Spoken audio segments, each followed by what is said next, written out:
Are you disappointed? She really talked me up, and she was like, oh my gosh, she's so hot, and she's brilliant, she didn't put on any makeup for this. I was worried I was going to be late here tonight. I took a workout class earlier, and so I thought that between like washing my hair, making dinner, and everything, I was going to be late, and then I realized that even if I am late, the show is not going to start on time. And that's fine, and that's my prerogative. We all know what today is. We all know why we're here. I will talk about it though. I've decided I'm going to talk about it anyway. Now today is the second, it's complicated, Hispanic Heritage Month for sure. Mexican Independence Day maybe, depending on who you ask. It is also Bisexual Visibility Week. And that is great for me because I'm actually both of those things. I'm actually both Mexican and bisexual. And I would be at like the, thank you so much. She's like the one ally here. The rest of y'all are haters. But no, for serious, I would be like at the apex of my power if anyone believed that I was a member of either of those two groups, let alone both. Right? Because like, why are these two dates overlapping? I think it's because bisexuals and Mexicans get this stereotype, like this reputation for being sneaky, right? Y'all ever hear about it? Like, people are like, oh, bisexual people, they're gonna cheat on you, they're gonna cheat on you. First of all, I cannot get a boyfriend or a girlfriend. Who am I gonna cheat on you with? And second of all, I don't know if you've met any Mexican person, but we are the loudest people in the universe. We cannot sneak at all. We cannot sneak for shit. Not over the board, nothing. No, I think it's a really weird negative stereotype. We're like, both of those groups are like the vegans of identities. Absolutely. No, I'm in this Facebook page for like women in Chicago, and a girl posted and was like, hey, does anybody want to like get in a car together, like drive down Lakeshore Drive for Hispanic Heritage Month? Like we could do the whole like flag thing. And I wonder if I could do that with other bisexual Latinas. But then we'd have to find the one bisexual Latina who could drive. Talk about a unicorn, right, Hillary? No, that's a real unicorn. I am Mexican, though. I'm obviously extremely white. I grew up in Connecticut, and so rather than going to quinceañeras, I went to bar mitzvahs. That's like what my experience was. I thought that Loteria was just like a funny tarot card. I don't know.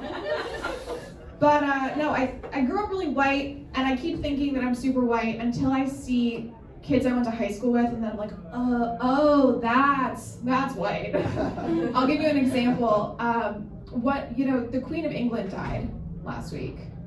We're not really sad about that, it's okay. The Queen of England died, but a girl I went to high school with, no lie, she flew from America to England to wait in line 9 hours to see the Queen's corpse. And she did an interview on BBC where she was crying and talking about how she curtsied in front of this dead body of this white lady she does not know. And I thought I was a crazy white person waiting in line 6 hours for a Chicago Secret Burger. It was mid, I would never do that again. It was a Chicago Secret Burger in Chinatown. And that is the whitest thing I've ever done, I think. No, but growing up Mexican in an entirely white area in Connecticut was interesting. Like I'm white looking, I am white. And he's like, no, girl, I get it, I know, I can see you. You're standing on a stage. But my younger siblings, they look a little bit more like stereotypically Hispanic than I do. Like my brother, whether or not he gets arrested for possession of marijuana is like entirely dependent on if he's shaved his mustache earlier that day. Me too, a little bit. But growing up, I never really heard any negative commentary about Mexico or about like being Hispanic from my peers, except for when girls would go to Mexico for spring break. Any of y'all ever hear of Montezuma's Revenge? Mm-hmm. Okay, so whenever they would go to spring break, they would always be like, okay, Courtney, if you ever go to Mexico, because at this point I hadn't, they'd be like, if you ever go to Mexico, don't drink the water because of Montezuma's Revenge, which is when the water could give you like digestive issues, I'll put it politely. But they would proceed to post pictures of themselves double fisting frozen margaritas, as if that ice is not also made from water. Which of course begs the question, is it the water that's the problem, or is it the fact that this is the first time you're eating seasoned food in your life, Karen? Because if we're being honest, there's really only one ice us Mexicans need to be concerned about. I don't know if I get to say that joke. I think I might. That joke might get taken away from me. I'm not sure. Just do it. Just thank you. I appreciate the permission. I do feel sometimes like I am a disappointment to my Hispanic ancestors. I also feel like I'm a disappointment to my white ancestors and my white peers. I'll give you an example. As Hillary mentioned, I'm a hot girl, and one of the rites of passage as a hot girl in Chicago specifically is, say it with me, party on a boat. And this summer, I really wanted to party in the playpen, and I have not been able to do it. I have failed, ladies, so horribly, and it's not for lack of trying either. Like, I tried. You know how you have to, like, ask for what you want in order to manifest it? Yeah, we're getting into the white girl part of the night. You have to ask for what you want in order to manifest it. And so I went on dating profiles. This was like before I decided to give up dating. And I was looking for a date to a boat party, and I was about it. So, like, you know how on Tinder you're really direct because it's just for hookups, and Bumble you're really polite because it's for simps. So I went on Hinge, classic dating app for like the upper crust but not cool enough for Raya, and I wrote, looking for an FWB for 4th of July weekend. Cute, quippy, right? Turns out not everyone thinks that FWB stands for friend with boat. But oh well, we live and we learn. And so I thought, okay, you know what, I'll go on a different dating app and I'll switch up the messaging so that I can get some more fish on the hook, you know? And so, again, a boat metaphor. And so I wrote, woman seeking man with access to aquatic vehicle, available wee hours of the night, 4th of July weekend. Triflers need not apply. Triflers. Exactly. And I did get some responses, but as it turns out, that one was a bit more date line than pickup line. But one of us came back alive. It is also about to be spooky season, which is great for me as a pumpkin spice latte aficionado. I'm joking, I've never had a pumpkin spice latte. But I do identify as part of that demographic. I love spooky season. I love everything that has to do with like crime and creepy stuff. Not scary necessarily, but like, I do love, anybody here like true crime podcasts? Woo. Okay, awesome. This group of party girls over here, my people. I ask this question a lot during sets or like in my day-to-day life, like whether or not people listen to true. Yeah, my day-to-day life. He doesn't think I have a life. He does not. No. He loves it. He loves this vibe. I ask people whether or not they are fans of true crime, and more times than not, it's like typically white women who say that they listen to true crime podcasts.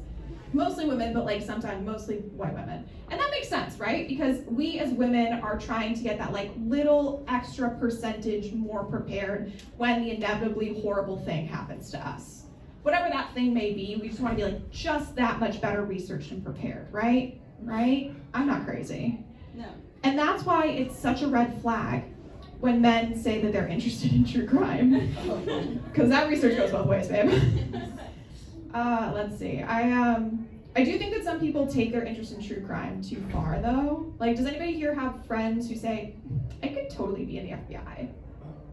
No? Nobody? I have so many friends like that. They think that they can put together like 3 different Venmo transactions just to figure out who's hooking up, and that means they can be in the FBI. That's so relatable to me and nobody else. But I think that what's true is that they're not being FBI agents. They're being English majors, and they are looking deep within the texts that they're receiving from douchebags in order to see some sort of subtext that maybe doesn't actually exist. And what I think that I'm guilty of is absolutely doing that too. Like, my ex watches my Instagram story, and every time I see it happen, I'm like, oh my God, he's so in love with me. And so now I need to post a song so that he knows that I'm over him. And that the boy that I'm dating now will know that he knows that I'm over my ex and into him. Like, it's a multiple layered song Instagram post. You don't understand. I'm very cultured like this. No, what else? My ex actually, I think, has started dating someone though. I was dating him about a year ago and we broke up, and he moved to Denver. which is the male equivalent of getting bangs. And